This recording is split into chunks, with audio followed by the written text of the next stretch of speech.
right now, we're testing over 27 different biotypes of Corvina. Corvina is the main varietal of the Amarone. So we have 27 different biotypes that have different size of the bunch, different size of the berry. The clusters are more loose or less loose. They have different ripening seasoning. They have different acidity levels. And all of these in order to find the best Corvina for the future Amarones, the one that will adapt better to the condition of the climate.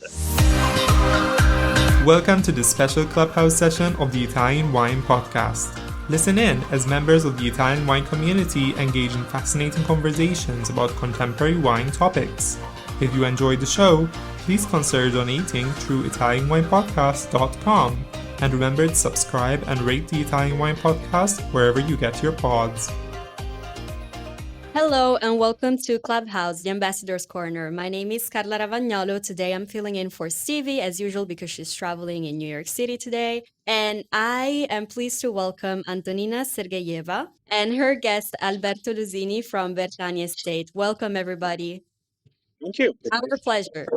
So Antonina will be today's host, and she is a certified Italian wine ambassador based in Kazakhstan who's currently working as a brand manager at Alma Wine. Antonina, I would like to start off by asking you to tell us a bit more about your background and what got you into wine in the first place.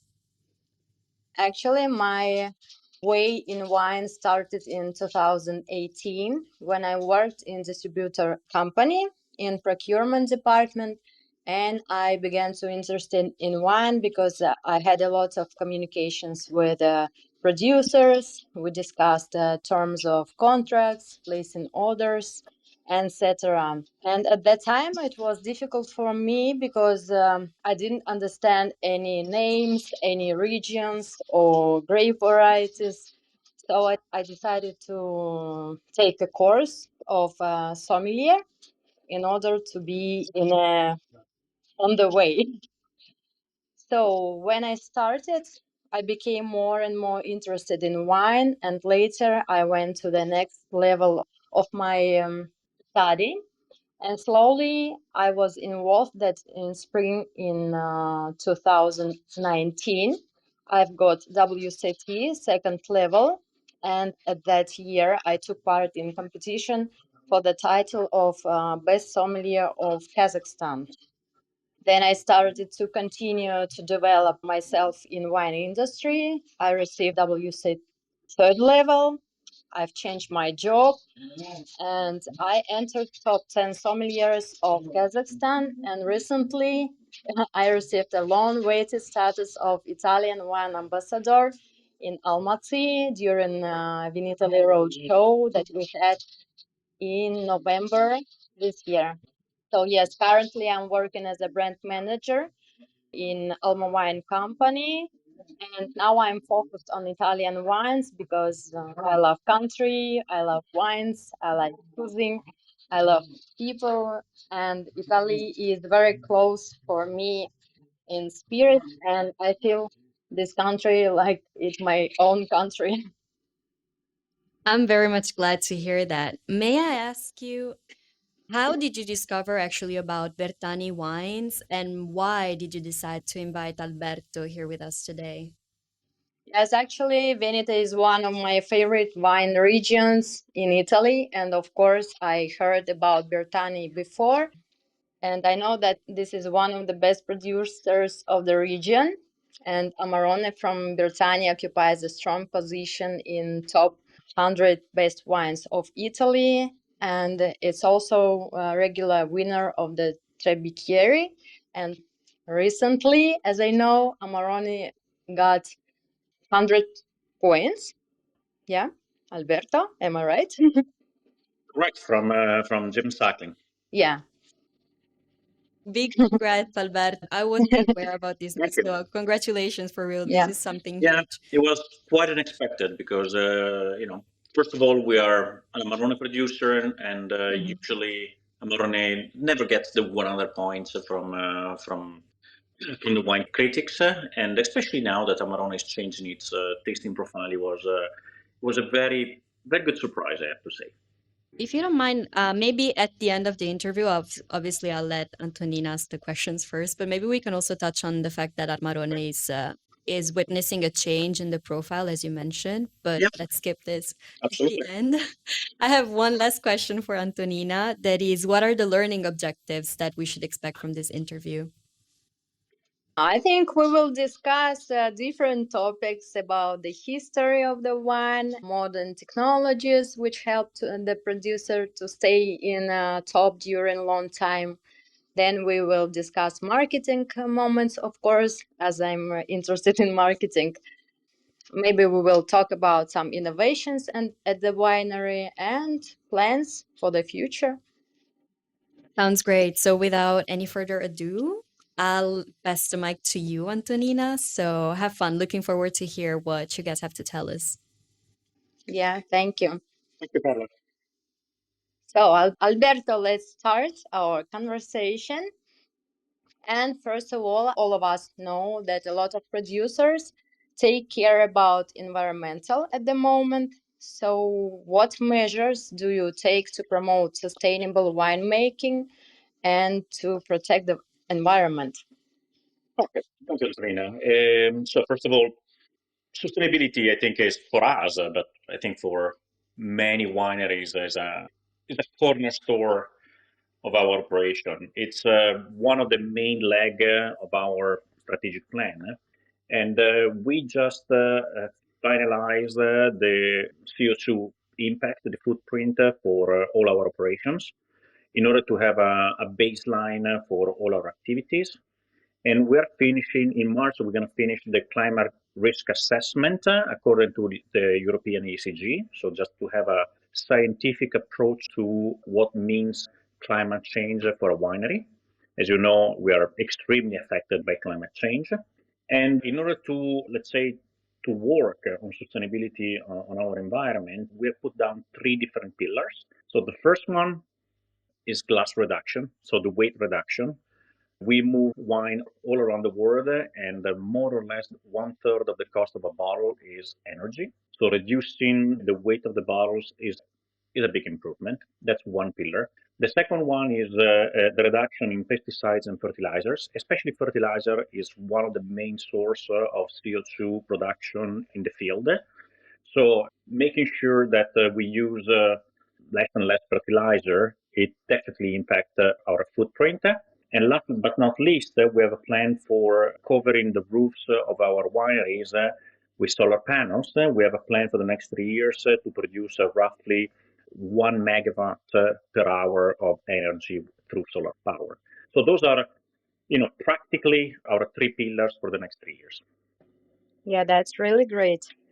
So, okay, let's continue. And from your opinion, what role family traditions play in Bertani's winemaking and company management? Okay, that's an interesting question because Bertani has been around for today is 167 years. So it's one of the oldest winery in Veneto. I always say that Bertani is Valpolicella prior the Valpolicella appellation because the company has been founded in 1857. So it's extremely rich in history and tradition and is a landmark for the winemaking. I think one of the biggest value that has been inherited generation by generation is consistency. So consistency means that our style remain unchanged year after year. But it doesn't mean that everything remained unchanged because we need to have the ability to continuously evolve and we need to blend basically the tradition with the innovation because the climate change, the vine are actually different from 167 years ago. The soils are different, so we need to adapt our activities. The things that are not changing, as I said, is the style of our wines because it's always the same, and the fact that we're producing our Amarone from exactly the same estate since 1958.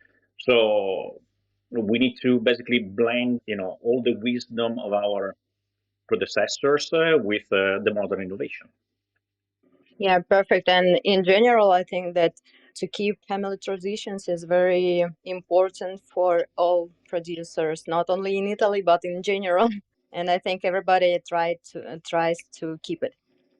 Yeah, so what is Bertani's main winemaking philosophy and how it is reflected in your production process? From a stylistic point of view, I think Bertani has been crafted always thinking about balance, elegance, and longevity. Those are, I think, the three cornerstone of our style. What I think is very important is authenticity. So we start from the land. So we need to respect the land where these wines are coming from.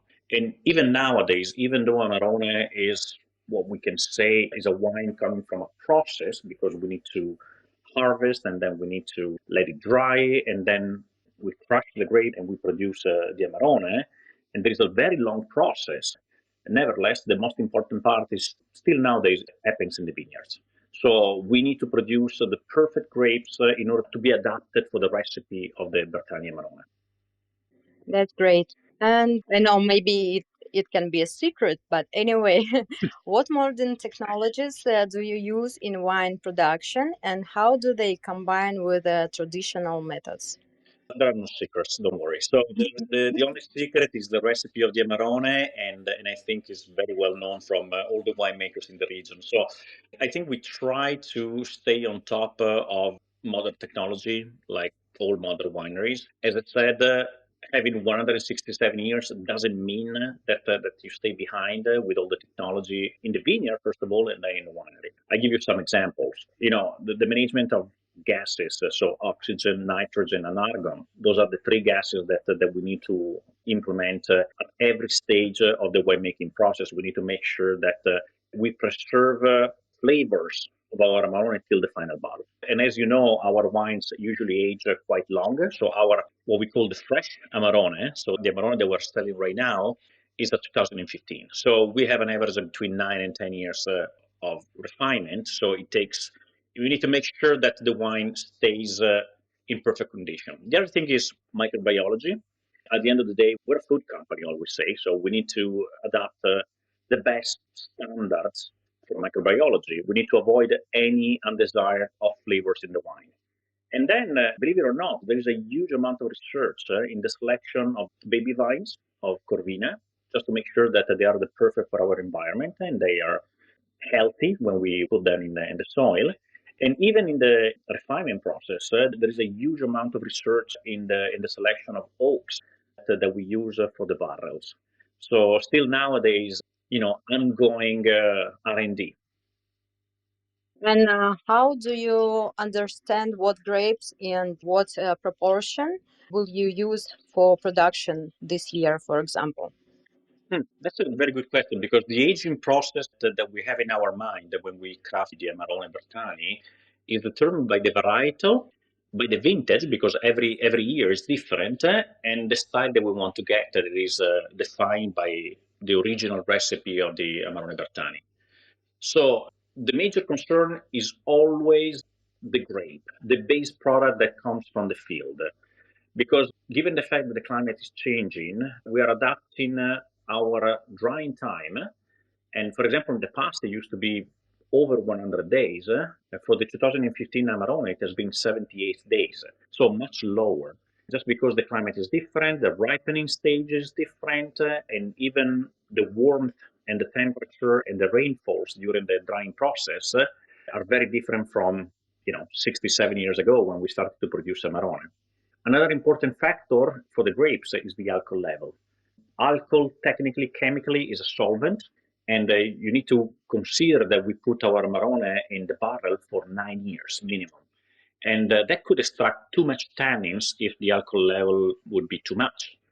So if you want to produce a product that is very nice to drink, elegant, age-worthy, we need to pay attention to the maximum alcohol level. So the final goal is the style and to have a wine that is highly drinkable. So the first winemaker of the Amarone Bertani was Barbero in 1958, from 1958 to 1985, and he was saying that he was producing an exaggerated wine that is not exaggerated. Hmm. Yeah, that's clear. And I have to say that when I tried Bertani wines, I felt that it's very, very elegant and the style is very differs from other producers. It is. I think it's the reason because James Sacklin gave it up on other points. Yeah, exactly. He said that the style of the Amarone is the style prior of the these trendy Amarones from the 90s and 2000 that was extremely bold and rich. The Amarone Bertani is different. It has this restrained elegance that reminds you a little bit more from a Barolo or a Bordeaux. Consider that the first winemaker for so many years he was from Piedmont. So consider in 1958 a company from Veneto hiring a winemaker Barbero from Piedmont and moving him to Veneto, to Verona. And I have to say that not only Amarone is very elegant, but for me, Soave was also like opening. I discovered it at Vinitaly, and I was really amazed. I like it very much. Thank you. The first bottle of Bertani, what we call the Bertani Vintage, was used in the past by the UK royals for their anniversaries. It was used for the wedding of George IV many years ago. So it's an historical wine. Yeah, that's great. So, as we know that now we have global warming, so how do you adapt the climate changes and how does it affect your winemaking process? And what specific climate related challenges are you seeing yourself in your region and how you responding to them? That's very interesting because I think the major effort is still in the vineyard for the climate change because the present challenges are shifting the harvest times. We used to harvest the beginning of October, end of September. Now we harvest in August, and the heat stress is completely different. We never had so many, you know, extremely hot nights during the summer, like in 2024, for example. So right now we're testing over 27 different biotypes of Corvina. Corvina is the main varietal of the Amarone. So we have 27 different biotypes that have different size of the bunch, different size of the berry. The pack, the clusters are more loose or less loose. They have different ripening seasoning. They have different acidity levels. And all of these in order to find the best Corvina for the future Amarones, the one that will adapt better to the condition of the climate. At the very beginning, I was mentioning that we're doing the climate risk assessment. I think for an agricultural company like we are, it's extremely important to understand what is the effect of thunderstorm, hail, heat waves, and so on our production, and what is the risk on wines, but even the economical risk. Yeah, that's great. So now I want to talk about a little bit of my job. And as I told, I work in marketing. And for me, it's usually a very interesting topic to discuss. And I'd like to know, how do you see your target audience and what strategies do you use to attract new clients? Yeah, I'm coming from marketing as well. I'm not a winemaker, but our audience is usually wine enthusiasts that are looking for authentic Italian, high quality wines, and Bertani is definitely a, a stop, a wine that they need to try. But we need to attract new clients as well. So we focus usually on what is the most important things: is our authenticity, our consistency, and that's basically our storytelling. So we talk about our consistency and what we do there, along with what you just mentioned, all the sustainable practices that we do at Bertani. And then we try to use all the different touch points with marketing touch points. So, the usual advertising or global fair, the wine fairs or digital platforms and so on. But more and more, we're giving attention to the experience. So wine is not only a product, but we will say that we try to sell not only the product, but the experience itself and the territory that are behind the wine. And, we're pushing very hard on hospitality, try to attract the people coming and visit us at our winery. So we finish May 1st, we finish the complete restructuring of our winery. So with the new hospitality, now we can host, we can do events, we can do tastings. And I have to say that it's doing just, I think Italy can do much, much better with hospitality. We do only one half of what the French people are doing with the hospitality in France. I think it's $2.5 billion in Italy versus 5 billion in France. So we have a long way to go in hospitality. Yeah, that's really great. I think Italians are very friendly when somebody comes to see the winery, to try the wines, and that's really great. And what is your main markets for export? I have to say that Italy is very strong for us, and then of course US is a huge market for Amarone. By Europe, and the main markets are the usual, the DACH region, so basically Switzerland, Austria, and Germany. And then we do very well in Asia as well. So Japan, for example, is a very big market for us. Mm-hmm. And Kazakhstan, we just started, so we need to move there. Yes, I hope so. We are on the way. Yeah, let's talk about some gastronomical part. And I want to know what recommendations can you give us for pairing Bertani wines? Oh, I give you my recommendation for Amarone, for example, because there are the usual recommendation that you can give as a sommelier. You can say, of course, Amarone is beautiful at the end with of the dinner with aged cheese, or during dinner with game, or rich stews. But I would like to give you something a little bit more, a little bit more quirky, a little bit more different from the usual. Of course, it's beautiful with lamb. I think Amarone and lamb, especially for the Christmas season, is perfect. But when you fly a little bit more east, why not to try Amarone with Peking duck, or with sweet and sour Asian food? I think it's perfect for that as well. Now, when you have those greasy and spicy and sweet and sour food, I think Amarone is very good. The thing that we need to mention, though, is that more and more in the world, people are drinking wine without pairing it to the food. So the wine has to be good by itself. And from a certain point of view, this is a concern for Italian wines, because Italian wines are always been crafted to be paired with. In our culture, wine was not a standalone product. It was always something to be paired with food. So the fact that now the world is changing, it changed even the requirements for the wines themselves. Luckily, I have to say that the style of Bertani has always been, I was mentioning about this elegance, this restraint, this longevity. Those are wines that can be paired with food and without food, and they're still pleasant. I think this is a plus for Bertani for the future. That's great. And maybe you can advise something for Soave as well. For white wines like Soave, definitely seafood. I mean, tomorrow is going to be the eve of Christmas, so I think seafood is going to be on the table of many Italians, and I think all over the world. So I think Soave is going to be perfect. Or why not with a nice salad near the summer, light appetizers. If you want to just a hint, a recommendation for Valpolicella, for example. I love the basic Valpolicella. It has this unique cherry flavor that is very unique from the varietal. I always like to, during the summertime, to chill down the Valpolicella because tannins are very sweet, so they don't bother when you chill it down. And try to pair the Valpolicella with seafood as well. I think is another different recommendation that we can try. Yeah, that's really great. And I also love Valpolicella. So, do you have any experiments or innovations that you're planning to implement in the nearest future at the winery?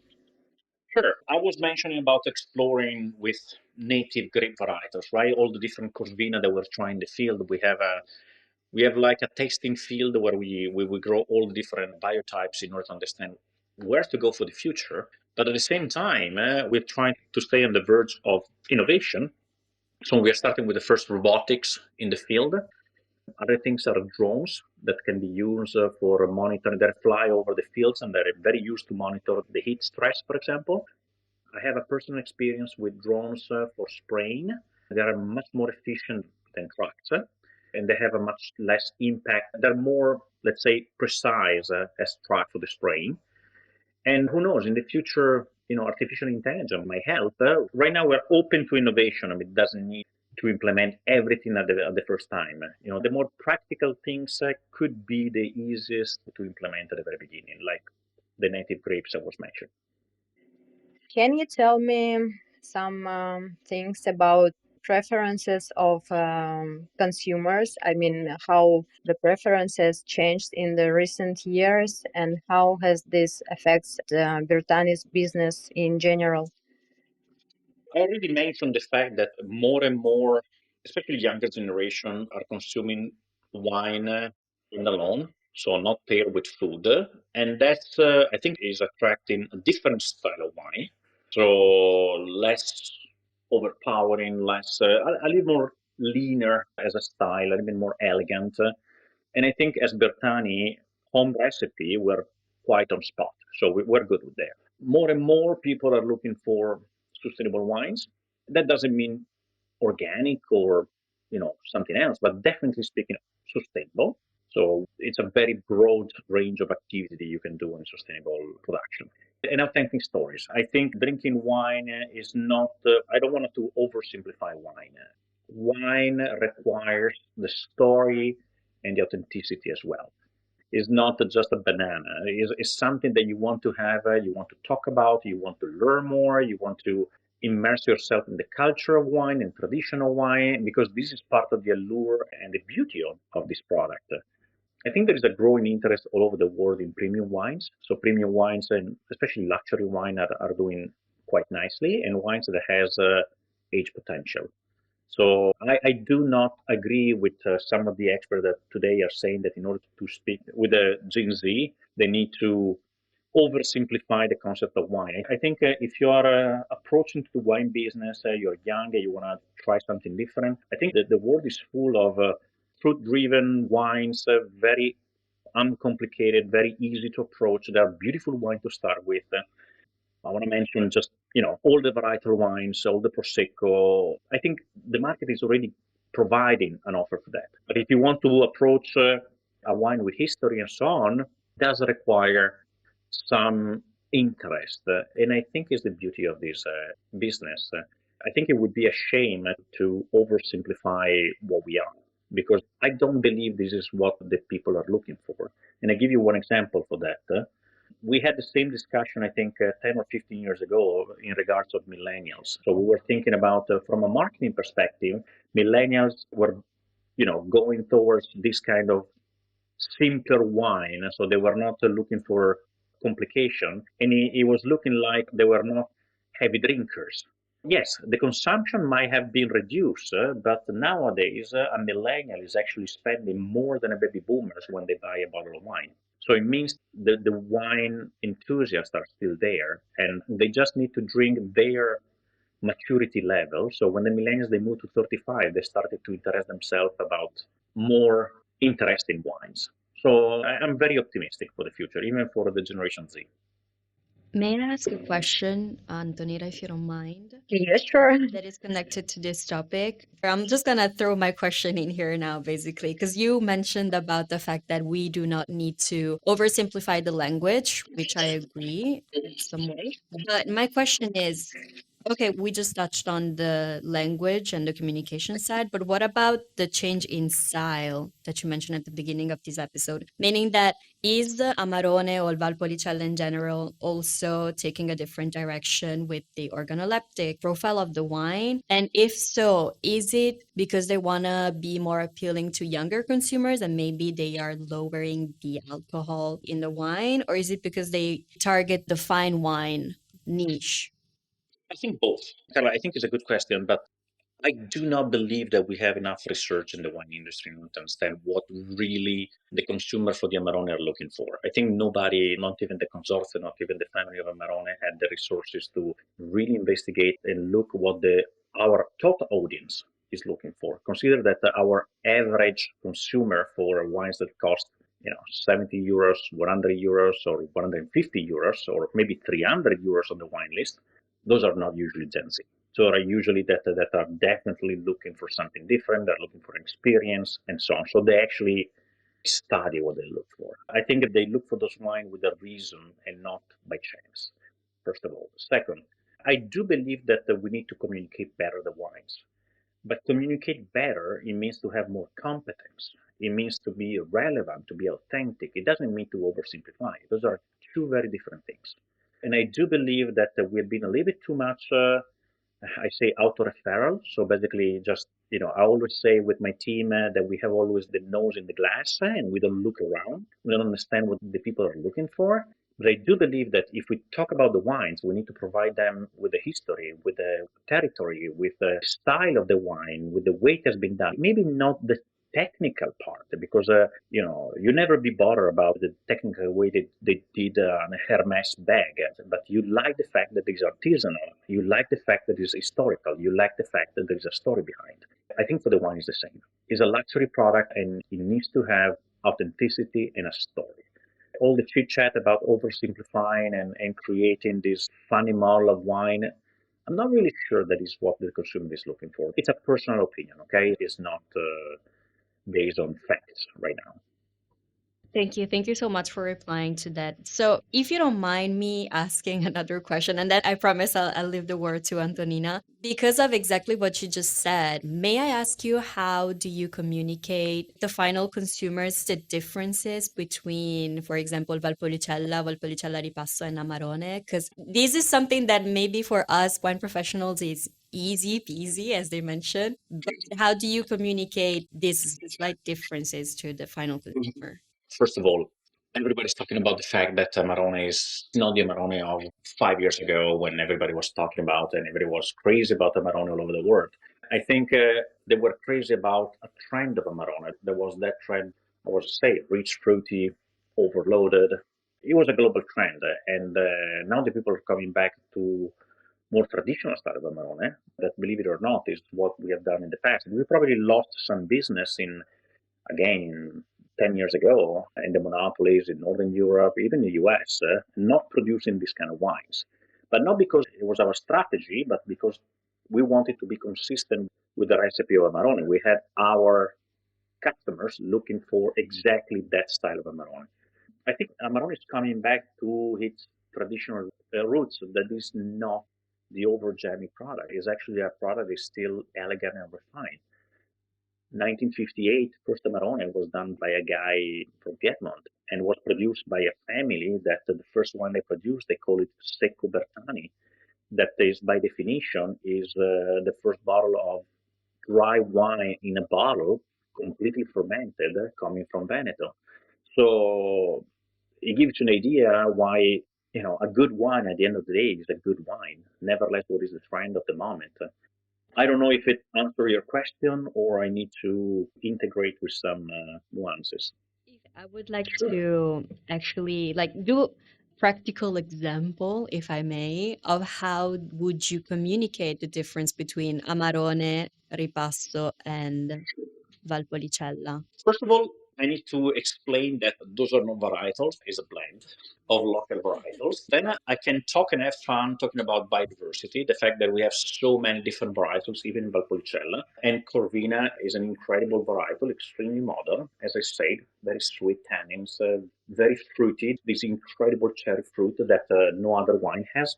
And the fact that we're still using a technique that is 2,000 years old and is a Roman technique from Assinatico, and we're still using it to produce an incredible, unique wine that is Amarone. And then I always mention that if you want to try the terroir instead of the process, you have to try Valpolicella, because Valpolicella is the mirror of the terroir.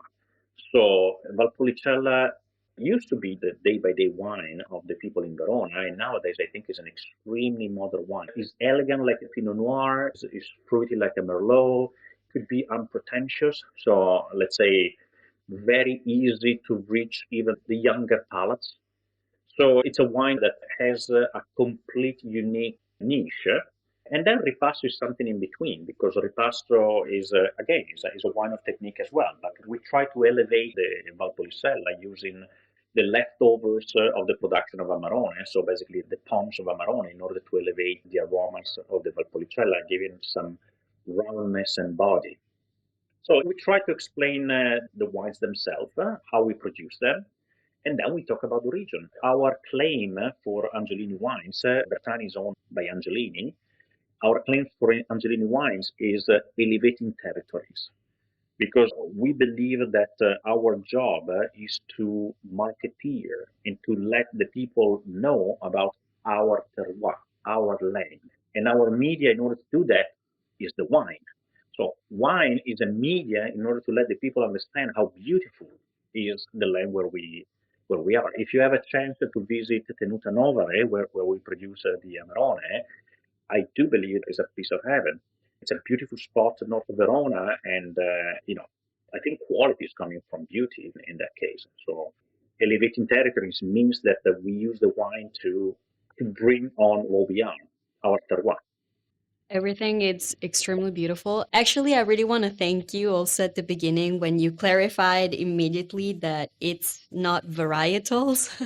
Because I feel sometimes that communication gives by wine professional takes so many information for granted. I really appreciated the fact that you specified that at the beginning, and I feel like that's one of the ways in which communication may be a little more simpler, pass me the term, without oversimplifying, as you mentioned before. Consider more, just to say more about what you just asked.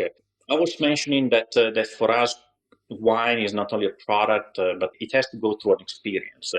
I do believe that if you want to understand Amarone, you have to go and smell one of the drying rooms that we have where we do the appassimento. So basically, what we call the missa riposo, so where we let the grapes dry, because there is an incredible perfume bouquet of sugary raisins, grapes. It's amazing. If you smell that, you're going to fall in love with Amarone. So that's why I do believe that it's very, very important to bring the people and touch our land. Otherwise, the only thing we can do is to travel ourselves and to explain our territories to the people that we meet.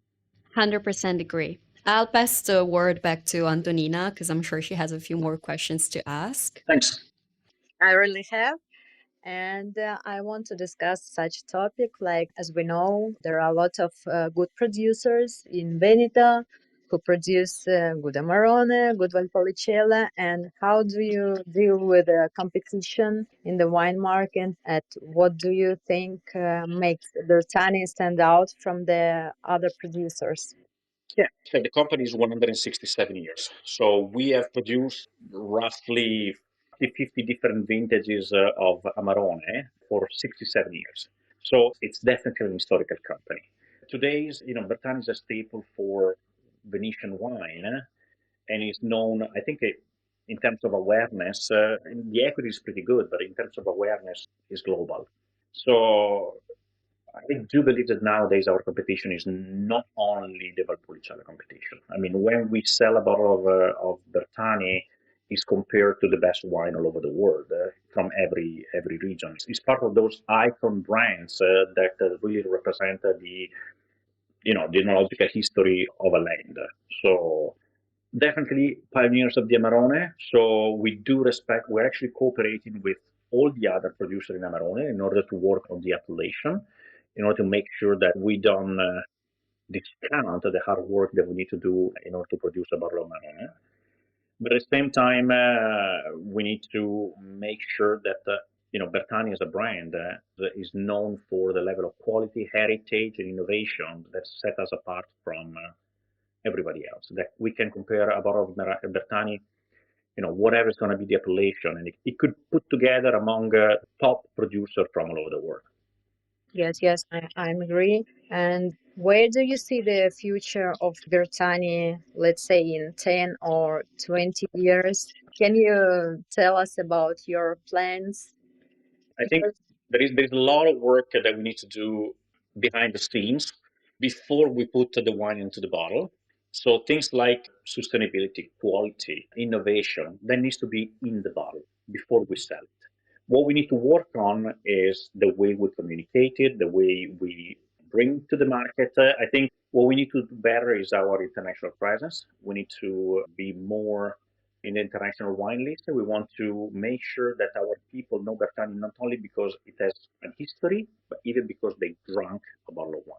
We want that they open the bottle and they understand that not only is a timeless brand, and the wines are terroir driven, they are elegant and so on, but it's a very good wine. We want the people to experience our wine, to open to drink our wine. wine. This is I think, is the focus from a marketing and sales perspective for the next 10 years. Yeah, that's great. And I think that Bertani is and will be very famous. And the winery has a very good future. Thank you. But I think we have some more time, and maybe you can tell us about your 100 points for Amarone in detail. The story is pretty funny because it's on 100 points from James Sack. First of all, I think in the past 2 years, Bertani Amarone was extremely well rated from all journalists. We received the 2013 vintage that came out last year was the product in Italy with the highest score. If you combine all different guides and magazines, it was the highest scored wine in Italy. And 2015 is no less than that, even better. And the 100 point is a unique moment because not many, I think 3 wines got 100 points. And we were 100 points, best wine from Italy from Corriere, the Tre Bicchieri, 97 points from Parker, and so and so and so. So when you get the 100 point, it really brings you to the attention of the collectors. So we received the first calls from Negociant in order to arrive to the Place de Bordeaux. So it's a different game, let's say that. We just need to consolidate, I think, this result in the future. But the way we arrived to the 100 points is the funniest story, and I wanna tell you that. So actually, I think the biggest fan of Bertani Amarone was not Jim Sacklin himself, but was his wife. And the story says that his wife went to a party dinner and they had multiple brands, multiple bottles, and she fell in love with a wine that they had in in her glass, and I think she drank it for a whole night. And at the end of the night, she said, "So, what wine was that? Because it was great, and it was Amarone Bertani." And she said, "No way, it wasn't Amarone, because I do not recognize that wine as an Amarone." And she actually brought this story to her husband, and Jim Sacklin retasted the wine and with Fiordelli, his editor in Italy, and they really got the point that the style is a very unique style. And they fall in love with Amarone Bertani. And I think it's very important for the entire appellation, this thing, not only for us. We're a small winery in comparison to some of the winery in Valpolicella, but I think it's good that one of the most historical winery in the region got such a recognition because it can actually bring light to the entire appellation. And the fact that we can produce world-recognized wine at the top levels, even from Valpolicella. Yeah, that's really great. And I think it's a great pleasure to get such points and to have such wines. And can you tell me what is your favorite wine? It's difficult. I always like to say it's like to have multiple children. You don't say who is your favorite one. I'm a big fan of the Valpolicella. We produce a single crew of Valpolicella Ripasso. It's called Ogni Santi. We are producing this wine since '97. It's a single plot of Tenuta Novere, so it's a single vineyard. And we produce one of the few Valpolicella cru that are available in the market. And the wine is one of the most elegant wine that you can have from our production. So I really am in love with that. We're working on an incredible Soave that we will present at Vinitaly next year, so 2025. I like Soave. We're just, trying to craft a Soave that is a little bit larger in terms of stylistically, a little bit more dense as a Soave, just because it's what I think the people are expecting from a Soave vintage from Bertani. And the wine that I'm tasting right now is becoming one of my favorite white wines. So I think Soave vintage next year is going to be a hell of a wine. That's great. And how often do you drink wines? And actually, you know what? We have such an opinion that if you drink at least a glass of wine in a day, you will be healthy. So, what do you think? Is it true that wine is good for human health? I mean, people have drinking wine since ever. I mean, I think our body has adapted to the wine consumption since the Egyptian times. I do not believe that it's part of our tradition, it's part of our lifestyle. I think moderation is extremely important, like everything. You can be healthy and drink a glass of wine at lunch or at dinner with food. You might not be healthy if you drink a bottle by yourself, alone. So that's unhealthy for your spirit and for your body.